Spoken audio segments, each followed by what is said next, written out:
দর্শক, আবারও ট্রাম্পের হুমকি। তিনি এমন একটি হুমকি দিল যে মুহূর্তে যখন চীনে সফর করছেন, সেই চীনের সফরের মধ্যেই তার হুমকি চলে আসছে ইরানের ব্যাপারে। তিনি বলছেন, হয় ইরান চুক্তি মানবে, না হলে ধ্বংস হয়ে যাবে।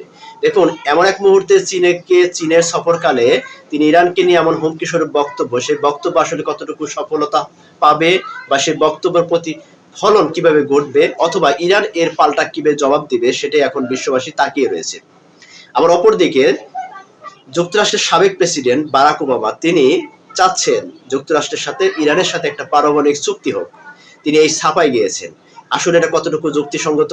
তিনি তার দেশের বর্তমান প্রেসিডেন্ট, যেখানে পারমাণবিক অস্ত্র তৈরি করতে দেবে না বিদায় ইরানের উপর এরকম পাল্টা আক্রমণ, হুমকি সুমকি সবকিছু করে যাচ্ছে। অথচ সাবেক প্রেসিডেন্ট বলছে যে যুক্তরাষ্ট্র ইরানের মধ্যে পারমাণবিক চুক্তি হওয়া উচিত বা জরুরি। দেখুন, অপরদিকে আবার ট্রাম্প বলার চেষ্টা করছে যে ইরানের যুদ্ধ ফিনিশ করতে বা শেষ করতে চীন আমাদেরকে সহযোগিতা করতে চায়। আসলে কতটুকু সহযোগিতা করতে চায় সেটা পরবর্তীতে চীনের স্টেটমেন্ট দেখলে বোঝা যাবে যে আসলে কি তিনি চাচ্ছেন। তো এই মুহূর্তে যখন ইরানকে নিয়ে এমন একটা মন্তব্য করলো ডোনাল্ড ট্রাম্প, যে মুহূর্তে ইরানে বিষয়কে কেন্দ্র করে তিনি চীন সফর করছেন, তিনি বলছেন যে ইরান যদি কোনো চুক্তিতে না আসে, সেক্ষেত্রে ইরানকে পৃথিবীর মানচিত্র থেকে নিশ্চিহ্ন করে দেওয়া হবে। তাহলে এবার বুঝুন যে ট্রাম্পের এই বক্তব্যকে আদৌ ইরান এবং যুক্তরাষ্ট্রের মধ্যে এই সমঝোতা চুক্তি হওয়া আদৌ সম্ভব? দেখেন, ট্রাম্পের একটি বক্তব্যের ফলে মধ্যপ্রাচ্যে উত্তেজনা যেমন বাড়িয়ে যায়, বৈশ্বিক অর্থনীতির সংকট ততটা বেড়ে যায়। কারণ ট্রাম্পের যে প্রত্যেকটা হুঁশিয়ারি, প্রত্যেকটা পদক্ষেপের ফলে আন্তর্জাতিক বাজারে জ্বালানির মূল্য বেড়ে যায়, এবং তিনি যখন সমঝোতার গল্প করেন, সমঝোতার আলাপ করেন, তখন ঠিক আবার জ্বালানির দাম কমে আসে। তার একটি বক্তব্যকে কেন্দ্র করে বৈশ্বিক অর্থনীতির আগাম বার্তা দেয়, যেটি আজকে যিনি হুমকি স্বরূপ যে বার্তাটা দিচ্ছেন, এই বার্তার ফলে হয়তো আবারও জ্বালানির দাম বেড়ে যাবে, যার ফলে বৈশ্বিক সমস্যা আরো কিন্তু বেড়ে যাবে। দেখেন, যুক্তরাষ্ট্রের প্রেসিডেন্ট ক্রমান্বয়ে তিনি যে তার এই সমস্ত হিংসাত্মক বক্তব্য দিয়ে যাচ্ছেন, এই বক্তব্য আসলে তার কার্যকারিতা কি? তিনি কিন্তু ইরানকে এখনো পর্যন্ত কোনো দিক দিয়েই ইরানকে কোনোভাবে কন্ট্রোল করতে পারেনি। দেখেন, যে হরমুজ প্রণালী নিয়ে ইরানের সাথে যুক্তরাষ্ট্র এত যুদ্ধ বা এত হুমকি দামকি, সেই হরমুজ প্রণালী কিন্তু এখন ইরানের কন্ট্রোলে। সেখানে কিন্তু যুক্তরাষ্ট্রের কোনো আধিপত্য নেই। যদিও তারা বলার চেষ্টা করে হরমুজ প্রণালী এখনো তাদের নিয়ন্ত্রণে অনেকটুকু রয়েছে, কিন্তু আসলেই নাই। হরমুজ প্রণালী পুরোটাই এখন ইরানের নিয়ন্ত্রণে। ইরানও বলছে যে যুক্তরাষ্ট্রের সাথে আমরা একমত হব হরমুজ প্রণালী নিয়ে, যদি আমাদের শর্তগুলো তারা ঠিকঠাক মতো পালন করে বা আমাদের শর্তগুলো তারা মেনে নেয়। কিন্তু সেই ক্ষেত্রে গিয়ে যুক্তরাষ্ট্রের প্রেসিডেন্টের সাথে ইরানের যে এই সমস্ত সাংঘর্ষিক কিছু শর্ত আছে, সেই শর্তগুলো নিয়ে তাদের মধ্যে যত দ্বিধা দ্বন্দ্ব, এবং আগামী দিনে এই দুটি রাষ্ট্রের মধ্যে যুদ্ধ সমঝোতা হওয়া, চুক্তি হওয়া এখন অদূর ভবিষ্যতে একটা শুধুমাত্র স্বপ্ন দেখা দিচ্ছে। হরমুজ প্রণালীকে কেন্দ্র করে ইরানের পক্ষ থেকে বলা হয়েছে হরমুজ প্রণালী আমরা খুলে দেব, কিন্তু এখানে ইরানের আধিপত্য থাকবে, ইরানের শর্ত সাপেক্ষে এখানে হরমুজ প্রণালী উন্মুক্ত থাকবে। সেই ক্ষেত্রে সেই জিনিসটা যুক্তরাষ্ট্র মানতে নারাজ।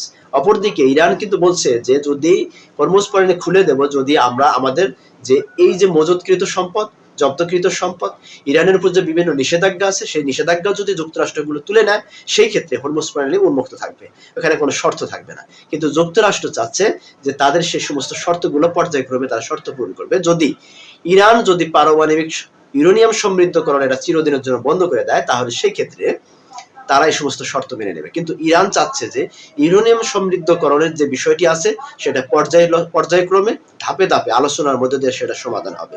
কিন্তু যুক্তরাষ্ট্র সেটা তাৎক্ষণিকভাবে তারা সমাধান চাচ্ছে। অপরদিকে যুক্তরাষ্ট্রের সাবেক প্রেসিডেন্ট বারাক ওবামা তিনি চাচ্ছেন যে যুক্তরাষ্ট্রের সাথে ইরানের সাথে একটা পারমাণবিক চুক্তি হওয়া জরুরি, তাহলে হয়তো মধ্যপ্রাচ্যে শান্তি ফিরে আসবে।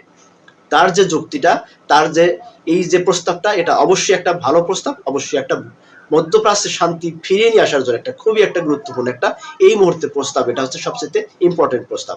যদি যুক্তরাষ্ট্র ইরানের সাথে পারমাণবিক কন্ট্যাক্ট করে ফেলে, চুক্তি করে ফেলে, সেই ক্ষেত্রে ইরান তার পারমাণবিক শক্তি সে অর্জন করতে পারে, কিন্তু সেই ক্ষেত্রে মধ্যপ্রাচ্যে অনেকটা শান্তি ফিরে আসবে। কিন্তু ইরান যদি শক্তিশালী হয়ে যায়, পারমাণবিক শক্তিধর রাষ্ট্রে পরিণত হয়, সেই জায়গায় যুক্তরাষ্ট্র মধ্যপ্রাচ্যে তার আধিপত্য অনেকটা কমে যাবে। যার কারণে যুক্তরাষ্ট্র চাচ্ছে না ইরান কোনোভাবেই পারমাণবিক শক্তিধর রাষ্ট্রে পরিণত হোক। কিন্তু ইরানও নাসরবান্দা যে তারা কোনোভাবেই এই পারমাণবিক শক্তি এটাকে কোনোভাবে হাতছাড়া করবে না। এতে তাদের সার্বভৌমত্ব রক্ষা করতে যদি তাদের জীবন দিয়েও যদি শেষ করে দিতে হয়, তারপরে তারা শেষ পর্যন্ত, শেষ নিঃশ্বাস পর্যন্ত তারা যুদ্ধ চালিয়ে যাবে এবং যুক্তরাষ্ট্রের বিপক্ষে তারা যুদ্ধ করে যাবে। এটাই হচ্ছে তাদের মূল টার্গেট এবং মূল প্রতিশ্রুতি। আজকে দেখুন যে মুহূর্তে এই যে ইউরেনিয়াম সমৃদ্ধকরণ নিয়ে যুক্তরাষ্ট্রের সাথে যখন দুটি রাষ্ট্রের মধ্যে মতপার্থক্য, ঠিক সেই মুহূর্তে ইরানের যে ইউরেনিয়াম সমৃদ্ধকরণ যে উপাদানগুলো আছে সেগুলো সংরক্ষণের জন্য রাশিয়ার প্রেসিডেন্ট পুতিন বলেছে যে এইগুলো সংরক্ষণের দায়িত্ব রাশিয়া নিতে প্রস্তুত। ঠিক তখনই যুক্তরাষ্ট্রের প্রেসিডেন্ট তিনি একটি বক্তব্য দিয়েছিলেন যে যদি ইরানের ইউরেনিয়ামের উপর যদি কারো নজর বা কারো যদি হস্তক্ষেপ করার চেষ্টা করে তাহলে তাকে ধ্বংস করে দেওয়া হবে।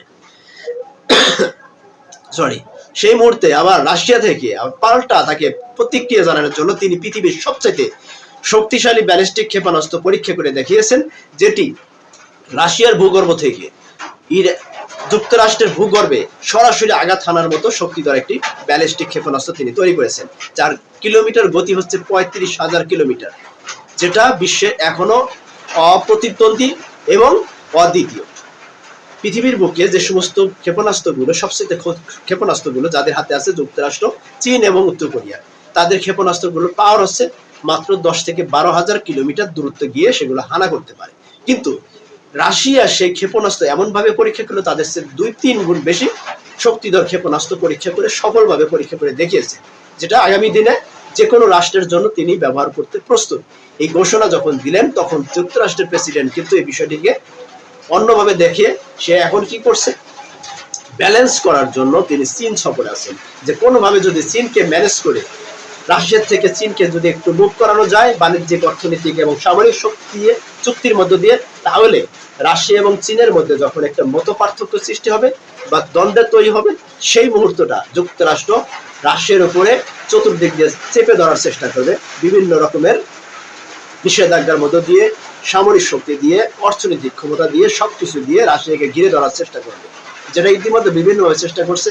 ইউক্রেনের মাধ্যমে হোক, অন্যান্য রাষ্ট্রের মাধ্যমে হোক, ন্যাটোভুক্ত রাষ্ট্রগুলোর মধ্য দিয়ে হোক, রাশিয়াকে তারা কিন্তু যে কোনোভাবে ঠেকানোর জন্য চেষ্টা করছে। দর্শক, আসলে আগামী দিনে যুক্তরাষ্ট্র প্রেসিডেন্ট ডোনাল্ড ট্রাম্প আসলে মধ্যপ্রাচ্যে তিনি কি শান্তি চাচ্ছেন নাকি আসলে শান্তির নামে তিনি বিশৃঙ্খলা সৃষ্টি করছেন, সেটাই এখন ভবিষ্যৎ রাজনৈতিক বিশ্লেষক যারা আছে নিয়ে চিন্তিত আছেন যে আসলে ট্রাম্প আসলে কি চাচ্ছে, এই মুহূর্তে বৈশ্বিক রাজনীতিতে তিনি কি মেসেজ দেওয়ার চেষ্টা করছে। যদিও তার প্রত্যেকটা বক্তব্যকে ঘিরে এখনো পর্যন্ত বিশ্ব অর্থনীতি নড়াচড়া করে, বিশ্বের অর্থনীতি এদিক সেদিক যায়, সেই ব্যক্তি যখন উল্টো পালট বক্তব্য দিয়ে যায় তাহলে বিশ্বের অর্থনীতি বা বাণিজ্য নীতিগুলো কোন দিকে যেতে পারে একবার ভেবে দেখেন।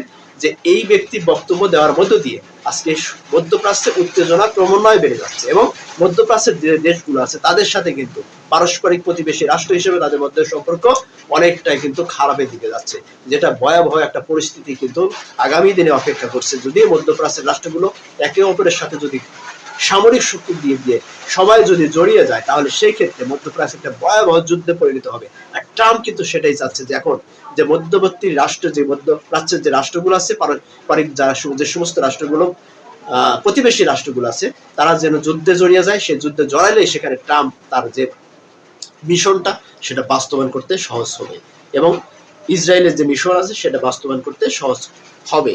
এই জন্যই তারা চাচ্ছে যে মধ্যপ্রাচ্যের রাষ্ট্রগুলো একে অপরের সাথে যখন দ্বন্দ্বে জড়িয়ে যাবে সেই মুহূর্তে তাদের মিশনগুলো সাকসেস করতে পারবে তারা।